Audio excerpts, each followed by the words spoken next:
చెప్పాలి. ఎందుకంటే ఆడజాతి అనేది కమ్మైపోతుంది, ఎన్నో రకాల ఎన్నో ఇబ్బందులు మనం చూస్తున్నాం. కాబట్టి దయచేసి ప్లీజ్ ఇది కూడా మీ గానం కంపల్సరీ పాటించాలని చెప్తున్నా. Thank you very much. ఇలాంటి సలహాలు ఉంటే దయచేసి మీరందరూ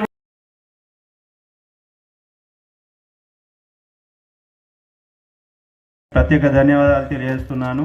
నంది మేడారం ధర్మనం మండలంలోనే ముందుగా ఈ విలేజ్లో ఇలాంటి కార్యక్రమాన్ని ఎంచుకున్నందుకు థ్యాంక్ యూ అన్న. పోలీస్ శాఖ వారికి ధన్యవాదాలు తెలియజేస్తున్నాను. థ్యాంక్ యూ సర్పంచ్ గారు. ఇంకెవరైనా పెద్దవారు ఎవరైనా మాట్లాడాలి?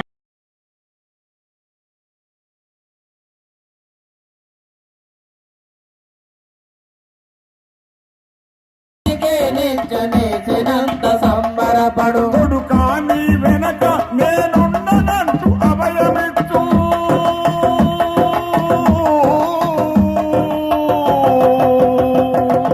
కొడుకాని వెనక నేనున్నదంటూ అభయమిచ్చు.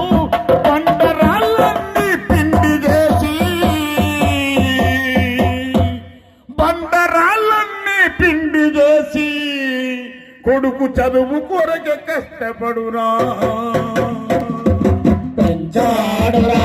రోజు రక్తాన్నే చెమట చుక్కలుగా మాకే ప్రతిరోజు రక్తాన్నే చెమట చుక్కలుగా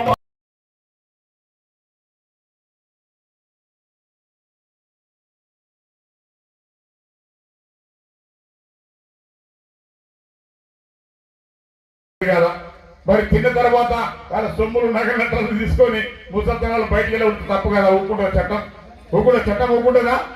అస్సలే ఊకుండే పరిస్థితి లేదు. కాబట్టి దయచేసి ఒక్కసారి మీరందరూ గ్రహించాలి.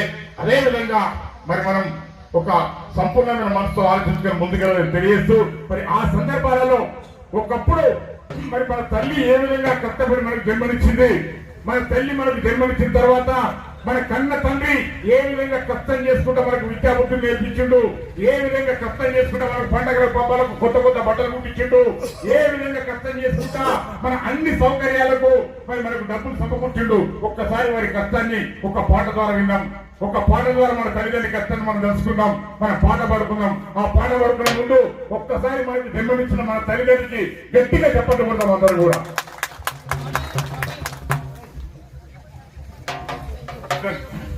అందరు కొట్టాలి.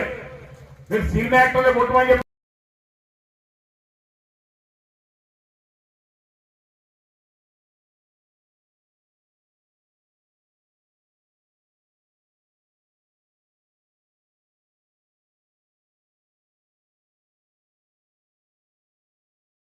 ఎరదగా